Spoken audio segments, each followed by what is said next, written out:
Hello friends, मेरा नाम कुणाल है और आप देख रहे हैं रेलवे जर्नी विद कुणाल। तो जैसे कि आप थंबनेल में देख सकते हैं कि आपका जो रेलवे का एनटीपीसी जो नॉन टेक्निकल पॉपुलर कैटेगरी का पोस्ट के लिए नोटिफिकेशन आउट हो गया है। ठीक है, तो उसी पे हम आज बात करेंगे कि आपका उसमें क्या क्या मेडिकल कैटेगरी है, कैसे प्रिपेयर करना है। तो सब कुछ मैं आपको डिटेल में बता दूंगा। अभी जो नोटिफिकेशन आया है उसमें से आपको डिस्कस करके क्या सिलेबस है और कैसे करना है, सब कुछ मैं आपको डिस्कस करूंगा। अगर पहली बार मेरे वीडियो को देख रहे हैं तो चैनल को विजिट कर लें एक बार। रेलवे से रिलेटेड आपको बहुत सारी जानकारी मिलेगा। बहुत सारी स्ट्रैटेजी मैंने बताया हुआ है, रेलवे के इन्फॉर्मेशन दिया हुआ है, प्रमोशन के बारे में बताया हुआ है, तो बहुत सारी चीजें मैंने डिस्कस किया हुआ है। ठीक है, तो एक बार चैनल पे जरूर विजिट कर लें और कंटेंट अच्छा लगे तो लाइक शेयर एंड सब्सक्राइब कर दें चैनल को। और अगर कुछ आपको डाउट आता है फॉर्म से रिलेटेड, आपके पोस्ट से रिलेटेड और मेडिकल कैटेगरी से रिलेटेड, तो चैनल के डिस्क्रिप्शन में आपका लिंक दिया हुआ है मेरा इंस्टाग्राम का। वहां पे आप जो भी आपका डाउट है वो आप पूछ सकते हैं। ठीक है, मैं ट्राई करता हूं कि सबका रिप्लाई दे दूं। जब भी मुझे टाइम मिलता है मैं सबका रिप्लाई देने का कोशिश करता हूं, आप और आपके डाउट्स क्लियर करने का ज्यादा से ज्यादा प्रयास करता हूं। तो चलिए बिना किसी टाइम वेस्ट किए हुए आपको नोटिफिकेशन पे ले चलते हैं और कुछ जरूरी बातें डिस्कस कर लेते हैं। ठीक है, तो चलिए शुरू करते हैं। तो जैसा कि आप देख सकते हैं कि आपका CN05 2024 जो ग्रेजुएट स्टूडेंट्स के लिए आपका नोटिफिकेशन रेलवे की तरफ से आज आउट हो गया है। तो हम लोग डिस्कस कर लेते हैं कि इसका opening, closing and modification date क्या है। तो ये सिर्फ जो स्टूडेंट्स जो हैं वो ग्रेजुएट हैं उनके लिए ही है। तो CN05 2024 और आपका जो नेक्स्ट आएगा एनटीपीसी का, ठीक है, जो एनटीपीसी का अंडर ग्रेजुएट के लिए आएगा CN06 आपका 24। तो इसमें आपका पर्टिकुलरली जो ग्रेजुएशन किए हुए हैं उनके लिए पोस्ट है। तो चलिए स्टार्ट करते हैं। तो आप देख सकते हैं डेट ऑफ पब्लिकेशन ऑफ जो नोटिफिकेशन है वेबसाइट पे वो 13/9 आज के दिन ये नोटिफिकेशन आपका पब्लिश हो गया है। आपके हर एक आरआरबी पे शो कर रहा होगा। ठीक है, तो ओपनिंग डेट कल से होगा 14 सितंबर से, आपका क्लोजिंग 1 महीने बाद जो अक्टूबर 13 को। ठीक है, और पेमेंट आप 14-15 को कर सकते हैं। 14 से 15 तारीख तक आपका क्लोज हो जाएगा। पेमेंट ऑप्शन बस 14 और 15 को आप पेमेंट कर सकते हैं। तो आपका जो क्लोजिंग जो होगा, सबमिट आप फॉर्म 13 तारीख तक कर सकते हैं। उसके बाद पेमेंट का विंडो ओपन होता है, वो पेमेंट आप 14 और 15 तक कर सकते हैं। ठीक है, और नेक्स्ट है आपका मॉडिफिकेशन। ठीक है, तो मॉडिफिकेशन आपका 10 दिन चलेगा, 16 अक्टूबर से लेके 25 अक्टूबर तक। पर एक चीज का ध्यान रखें, आप जो भी मॉडिफिकेशन पे कम ही ध्यान दें, क्योंकि देखिए आपका जो CN05 हो गया, आपका 05 हो गया, उसके लिए आपको 500 लगेंगे अभी। ठीक है, ये वापस हो जाएगा, CBT1 देंगे तो वापस हो जाएगा 400, बट आपको अभी तो पे करना है। ठीक है, 06 आएगा जो अंडर ग्रेजुएट आएगा, उसमें आप 500 देंगे। तो देखिए 1000 रुपए तो यहाँ भी हो गए आपका। ठीक है, उसके बाद आपका जो मॉडिफिकेशन होगा, तो मॉडिफिकेशन में भी आपको 250, अगर एक बार मॉडिफाई करते हैं तो 250 प्लस, अगर 2 बार मॉडिफाई करते हैं तो फिर 250 देना पड़ेगा। अगर तीसरा बार आप करना चाहें, 10 दिन तक आप लगातार, आपका जितना बार मर्जी है, ठीक है, इन्फिनाइट टाइम आप कर सकते हैं। ठीक है, लेकिन हर एक बार आपको मॉडिफाई करने पे 250 का पेमेंट करना होगा। ठीक है, तो इस चीज को, ये जो आपका मॉडिफिकेशन के लिए जो आप 250 लगाएंगे, तो उसको अवॉइड भी कर सकते हैं। ऐसा नहीं है कि आप, मतलब मॉडिफिकेशन आपको करना है, कैसे अवॉइड करना है, तो आप जब भी फॉर्म सबमिट करें, फॉर्म सबमिट करते हैं आप लोग, तो फर्स्ट ऑफ ऑल तो आपको जो नया फॉर्म भर रहे हैं, जो ऑलरेडी भर चुके हैं उनके लिए नहीं, जो नया फॉर्म आप भर रहे हैं, मतलब कि अकाउंट क्रिएट करेंगे, तो एक बार आप अकाउंट क्रिएट करते समय आप सारा डिटेल्स, जब प्रीव्यू का ऑप्शन देता है आपको फॉर्म प्रीव्यू का, तो उसमें प्रीव्यू में आप लोग चेक नहीं करते हैं। ठीक है, डायरेक्ट आप सबमिट कर देते हैं। तो ये बहुत बड़ी गलती रहती है बहुत सारे स्टूडेंट्स के, या फिर खुद से फॉर्म फिलअप करते हैं या फिर कैफे वाले से फॉर्म फिलअप करते हैं। तो आप प्रीव्यू चेक कीजिए, 1 बाय 1 डाटा मैच कीजिए आप सब लोग। ठीक है, वहां से आपको जो चांसेस है जो आपके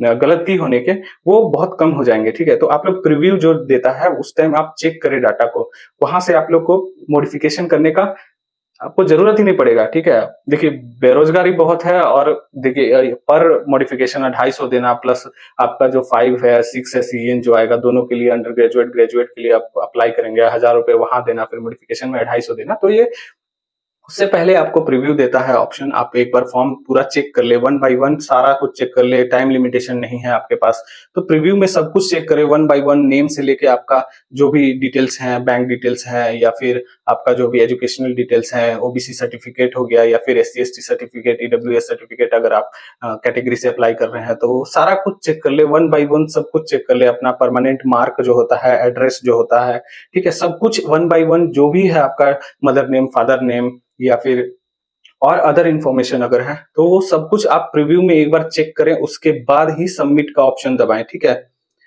इससे आपका जो 250 रुपये है जो मॉडिफिकेशन में, वो बच जाएंगे, ठीक है। कुछ लोग मतलब छोड़ देते हैं, प्रीव्यू नहीं देखते हैं, डायरेक्ट सबमिट कर देते हैं, पे कर देते हैं, ठीक है, वहां पे 13 तक जल्दी जल्दी में, तो जल्दी जल्दी नहीं करें, ठीक है, बहुत टाइम है, 1 मंथ है अप्लाई करने के लिए, तो आप एक बार प्रीव्यू करके और सारा कुछ मतलब वन बाय वन मैच करके अपने डॉक्यूमेंट से तभी अप्लाई करें। और इससे पहले एक चीज और बता दूं कि जिनका नेम में गलती है, या फिर किन्हीं का फादर नेम में गलती है, तो अभी इसके पहले मैंने वीडियो पे बताया था कि ये सारी गलतियां सुधार लें, आधार कार्ड जिनका नहीं है अभी बनवा लें, ठीक है, मैंडेटरी नहीं है आधार कार्ड, बट एक बार आप बनवा लें, क्योंकि धीरे धीरे जो आपका डिजी लॉकर से वेरिफिकेशन होगा, अभी नहीं होगा, अब 2-4 सालों में होगा, तो आधार कार्ड बनवा ले, इससे इजीली वेरिफिकेशन सब जगह हो जाता है। तो मैं कंसीडर करके चल रहा हूं कि आप लोग के 99.9% लोगों के पास होगा, जो जिनके पास नहीं है आधार कार्ड वो बनवा ले, या फिर नेम में करेक्शन है, या फिर एज पर 10th आपका नेम नहीं है आधार कार्ड में, फादर नेम में गलती है, तो वो आप अभी जाके सुधरवा ले, 10 से 15 दिन में आपका आधार कार्ड करेक्शन हो जाता है। तो उससे पहले फॉर्म अप्लाई करने से पहले आप करेक्शन करवा ले, ठीक है, उसके बाद ही आप फॉर्म अप्लाई करें, ठीक है। चलते हैं नेक्स्ट है आपका वैकेंसी डिटेल देख लेते हैं। तो वैकेंसी आप देख सकते हैं कि 8113, पहले भी जो शॉर्ट नोटिस में दिया था उतना ही वैकेंसी दिया हुआ है, ठीक है, इंक्रीज कुछ नहीं किया है, तो उतना ही दिया हुआ है। बट एक चीज बता देते हैं कि आपका जो वैकेंसी है वो इंक्रीज भी हो सकता है फ्यूचर में, ठीक है। तो अभी जो भी आरआरबी आप चूज करेंगे, ठीक है, बाद में वो मॉडिफाई करने के लिए ऑप्शन देगा ही देगा। तो नेक्स्ट आपका कौन सा वैकेंसी निकला हुआ है किस पोस्ट के लिए, तो एक पोस्ट है चीफ कमर्शियल कम टिकट सुपरवाइजर, तो ये 2 पोस्ट को मर्ज कर दिया है आपका, पहली बार ये पोस्ट ला रहा है लेवल 6 में। उसके बाद आपका स्टेशन मास्टर हो गया, गुड्स ट्रेन मैनेजर हो गया, तो इसके बारे में थोड़ा बहुत आप लोग जानते ही होंगे, ठीक है। स्टेशन मास्टर, जो स्टेशन में पोस्टिंग मिलेगा, वर्क शेड्यूल आपका जो रहेगा वो रहेगा आपका जो शिफ्ट ड्यूटी रहते हैं, ठीक है, आपका नाइट शिफ्ट भी रहता है, डे रहता है, नाइट रहता है, शिफ्टिंग में चलता है, रोस्टर ड्यूटी रहता है एक टाइप का, ठीक है। और आपका स्टेशन मास्टर का क्या ड्यूटी है, तो जो भी उस स्टेशन पे कौन सा प्लेटफॉर्म पे गाड़ी आएगा वो डिसाइड करते हैं, कहाँ किधर से जाएगा, इन आउट का जनरली देखते हैं, सिग्नलिंग का देखते हैं, तो उन्हीं के कंट्रोल में होता है। नेक्स्ट आपका जो है स्टेशन मास्टर के लिए देखिए, मेडिकल स्टैंडर्ड A2 है, जो कमर्शियल क्लर्क है, जो चीफ कमर्शियल कम टिकट सुपरवाइजर है, उनके लिए B2 मेडिकल स्टैंडर्ड है। आपका जो मेडिकल स्टैंडर्ड है मैंने एक्सप्लेन किया है, वो आप वीडियो के डिस्क्रिप्शन में से जाके आप देख सकते हैं कि सारा मेडिकल स्टैंडर्ड मैंने डिस्क्राइब कर दिया है। जो मेरा मेडिकल हुआ था, मैंने अपना एक्सपीरियंस भी शेयर किया है, उसका भी वीडियो डिस्क्रिप्शन में है, वहां से भी आप देख सकते हैं, ठीक है। तो नेक्स्ट है आपका गुड्स ट्रेन मैनेजर। तो गुड्स ट्रेन मैनेजर आप लोग मालगाड़ी देखे होंगे, उसमें पीछे कोई जो गुड्स गार्ड रहते हैं वही पोस्ट है, ये गुड्स ट्रेन मैनेजर का लेवल 5 का पोस्ट है, इसमें भी A2 मेडिकल कैटेगरी चाहिए, ठीक है। तो इसमें थोड़ा सा आपका वर्क जो है वो हेक्टिक रहता है, इवन स्टेशन मास्टर का भी वर्क शेड्यूल जो है वो हेक्टिक रहता है। तो गुड्स ट्रेन मैनेजर में हालांकि जो आपका सैलरी होता है वो बहुत ज्यादा हो जाता है, क्योंकि आपका ट्रैवलिंग अलाउंस जो उसमें ऐड हो जाता है, इसलिए आपका जो सैलरी इंक्रीज हो जाता है, बट आपका जो वर्क है, वर्क प्रोफाइल उतना अच्छा नहीं होता है, ठीक है। वो आप लोग सब लोग को थोड़ा बहुत नॉलेज होगा ही, ठीक है। नेक्स्ट आपका जूनियर अकाउंट असिस्टेंट कम टाइपिस्ट, तो ये काफी अच्छी जॉब है, मतलब कि आपका ऑफिस जॉब है, ठीक है। अकाउंट असिस्टेंट, अकाउंट में जहां भी मतलब जिस डिपार्टमेंट में आप, जैसे DRM ऑफिस हो गया, ठीक है, जो डिवीजन में होते हैं DRM ऑफिस हो गए, वर्कशॉप में हो गया तो अकाउंट ऑफिस हो गया, तो वहां पे पोस्टिंग मिलेगा। जनरली अगर DRM ऑफिस में मिलता है तो आपका मंडे टू सैटरडे रहेगा, मंडे टू फ्राइडे रहेगा, ठीक है। और जब वर्कशॉप में मिलेगा तो वो अकाउंट मंडे टू सैटरडे रहता है, बट सैटरडे वहां पे हाफ डे रहता है, ठीक है। और अगर आपका हेडक्वार्टर में रहता है तो सेम आपका मंडे टू फ्राइडे ड्यूटी रहेगा, तो काफी अच्छा पोस्ट है, ठीक है, सैलरी स्ट्रक्चर ना देखा जाए तो, ठीक है। तो अच्छा पोस्ट है और मतलब वर्क थोड़ा सा रहता है, अकाउंट से रिलेटेड है, तो आपका बही खाता बोले तो बही खाता मैनेज करना है आपको पूरे वर्कशॉप का, या फिर डीआरएम ऑफिस में हो गया तो वहां का, या फिर एचक्यू हो गया तो वहां का। तो नेक्स्ट है आपका सीनियर क्लर्क कम टाइपिस्ट, लेवल 5 का जॉब है, 29,200 बेसिक, C2 कैटेगरी का। मेडिकल चाहिए तो मेडिकल बहुत ही लो है, मेडिकल के लिए मैंने एक्सप्लेन किया हुआ है, आप वीडियो के डिस्क्रिप्शन में जाके वहां से देख सकते हैं, मैंने अपना एक्सपीरियंस भी शेयर किया है, तो वहां से भी आप देख सकते हैं। सीनियर क्लर्क क्या है, वही ऑफिशियल वर्क होता है आपका, 9 to 5 हो गया आपका जॉब, कहीं भी आप रहें, जब डीआरएम ऑफिस में रहेंगे same to same Monday to Friday रहेगा आपका, और जो एचक्यू में रहे हेडक्वार्टर में अगर पोस्टिंग मिलता है तो मंडे टू फ्राइडे ही रहता है, और वर्कशॉप में अगर रहेगा तो मंडे टू सैटरडे रहेगा, और सैटरडे आपका हाफ डे रहता है, ठीक है। तो सेम ही है, जो सीनियर क्लर्क और अकाउंटेंट है, वो अकाउंटेंट जो है वो अकाउंट से रिलेटेड वर्क करते हैं, और सीनियर जो है वो ऑफिस से रिलेटेड कुछ भी फाइल वाइल मूवमेंट करना है, या फिर आपका जो भी डीलिंग करना है, डीलिंग क्लर्क बोलते हैं, आपका बिलिंग से रिलेटेड हो गया। तो सेम ही है एक टाइप से, जो जूनियर अकाउंट असिस्टेंट है वो अकाउंट डिपार्टमेंट से रिलेटेड काम देखते हैं, और ये सीनियर क्लर्क जो है वो और ऑफिस से रिलेटेड आपका जो भी काम है, एम्प्लॉइज का काम हो गया आपका, या फिर टाइम ऑफिस से काम हो गया, वो सब देखते हैं, और सेम ही तरह का जॉब है, सिटिंग जॉब है आपका। नेक्स्ट है आपका एग्जाम पैटर्न। तो एग्जाम पैटर्न आप लोग तैयारी कर रहे हैं तो आप लोग को पता ही होगा, बट फिर से मैं एक बार बता देता हूँ। तो स्टेज जो है आपका CBT 1 प्लस CBT 2, ठीक है, प्लस आपका जो क्लर्क और क्लर्क के लिए पोस्ट है, जो जूनियर अकाउंट असिस्टेंट के लिए है, वो उसमें टाइपिंग टेस्ट होगा, ठीक है, और जो आपका स्टेशन मास्टर वाला पोस्ट है उसमें CBT मतलब कंप्यूटर बेस्ड आपका एप्टीट्यूड टेस्ट होगा, ठीक है। तो चलिए पैटर्न को एक बार डिस्कस कर लेते हैं। तो CBT 1 का क्या पैटर्न है, तो 90 आपका मिनट्स मिलेंगे, ठीक है, यानी 1.5 आवर्स मिलेंगे आपको 100 क्वेश्चंस अटेम्प्ट करने के लिए, ठीक है। तो 100 क्वेश्चंस को देखते हैं किसमें कितना पूछा जाएगा। तो जनरल अवेयरनेस में 40 मतलब जनरल अवेयरनेस, आपका सिलेबस डिस्कशन मैं बाद में कर लूंगा। तो जनरल अवेयरनेस हो गया, जनरल अवेयरनेस में ये मान लीजिए general awareness plus general science मिला के आपका 40 क्वेश्चन आएंगे। मैथमेटिक्स में हो गया आपका 30, और जनरल इंटेलिजेंस में 30, आपका टोटल 100 क्वेश्चन होगा, आपका 90 मिनट्स में अटेम्प्ट करना होगा। तो यहाँ से आप क्वालिफाई करेंगे, तब जाके आप CBT 2 के लिए एलिजिबल होंगे, ठीक है। तो मैंने मैथमेटिक्स का बताया हुआ है कैसे प्रिपेयर करें, और साइंस का भी मैंने बताया हुआ है, और कुछ दिनों में मैं इन जनरल इंटेलिजेंस और जनरल अवेयरनेस का भी मैंने कैसे प्रिपेयर किया, तो वो मैं आगे वीडियोस में बताने का कोशिश करूंगा, ठीक है। तो आप मैथ और आपका जनरल साइंस और जनरल साइंस का मैंने सिलेबस भी डिस्कशन किया हुआ है, सारा वीडियो का लिंक जो है वो डिस्क्रिप्शन में मैं डाल दिया हूँ, वहां पे आप जाके देख सकते हैं, ठीक है। तो चलते हैं नेक्स्ट। आपका यहाँ पे एक चीज और आपको ध्यान रखने वाली है कि नेगेटिव मार्किंग है, 1/3 आपका नेगेटिव मार्किंग होगा पर रॉन्ग आंसर, मतलब आप एक रॉन्ग करते हैं तो आपका 1/3 उसमें से जो आप एक्चुअल मार्क्स गेन करते हैं उसमें से माइनस होगा, ठीक है। तो इस चीज का एक्यूरेसी को मेंटेन करके आप तैयारी कीजिएगा, ठीक है। तो नेक्स्ट आपका चलते हैं CBT 2 में आप लोग जब CBT 1 क्वालिफाई करेंगे, ठीक है, तो आपका 15 टाइम्स ही स्टूडेंट्स को लिया जाएगा जो CBT 2 एग्जाम देंगे, ठीक है। इसमें भी आप एक चीज का ध्यान रखें, जो जिस पोस्ट के लिए क्वालिफाई होगा, ठीक है, मान लीजिए कि आप स्टेशन मास्टर के लिए ही क्वालिफाई करते हैं, ठीक है, तो उस पोस्ट पे ही CBT 2 के लिए एलिजिबल होंगे, ठीक है, दूसरा पोस्ट के लिए आप एलिजिबल नहीं होंगे, ठीक है।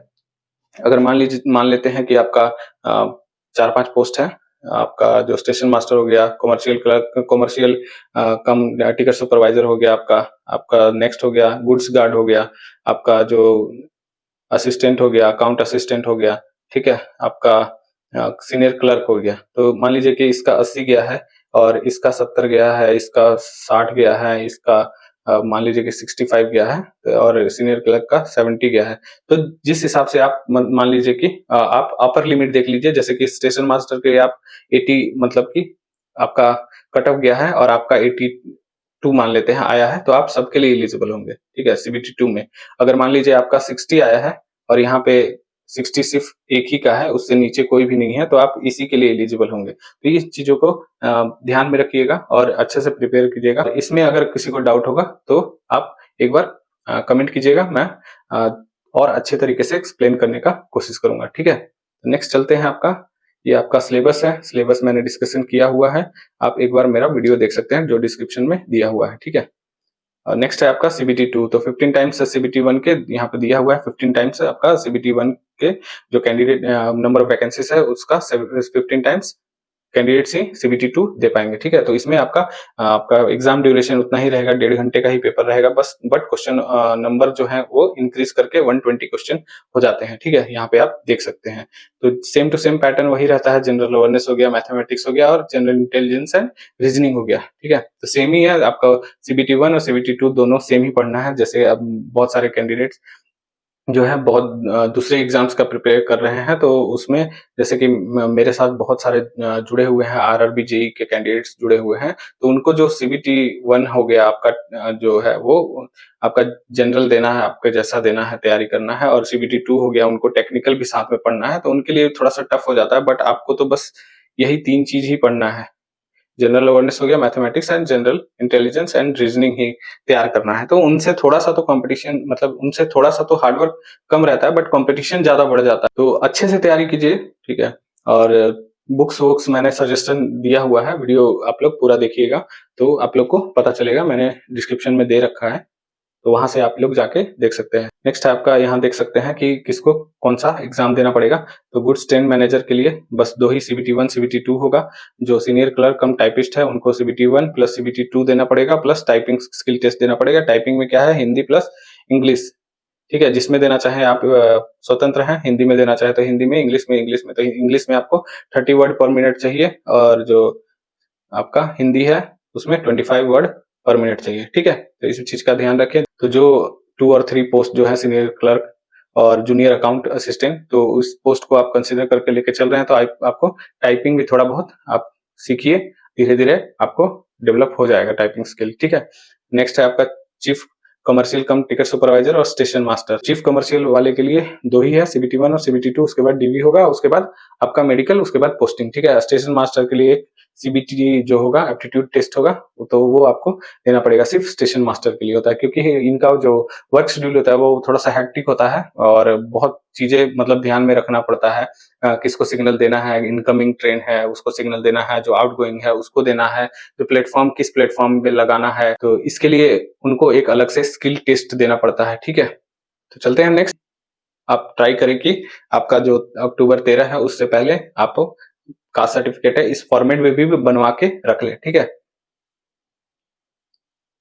ओबीसी के लिए आपका ये फॉर्मेट है, यहाँ से डाउनलोड कर ले, नोटिफिकेशन से डाउनलोड कर ले, और ट्राई करें कि 13 से पहले बनवा के रखें। तो लास्ट में ये आप वैकेंसी देख लीजिए कि यूआर के लिए आपका टोटल आरआरबी है उनमें 3494 है, एससी के लिए 1180, एसटी के लिए 635 और ओबीसी के लिए 1994, और आपका ईडब्ल्यूएस के लिए 810, और टोटल आपका 8113 पोस्ट है। ठीक है, तो अच्छे से तैयारी कीजिए, और जो जैसा कि अभी पैटर्न चल रहा है, तो आपका एग्जाम जो है नेक्स्ट मान लीजिए कि 6-7 महीने में, अभी टाइम लगेगा 6-7 महीने, तो तब तक के लिए CBT1 का तैयारी कीजिए, और साथ में CBT2 का तो आप लोग का सेम ही पेपर है, बस टाइमिंग घटा दिया है, तो उसका आप तैयारी करें।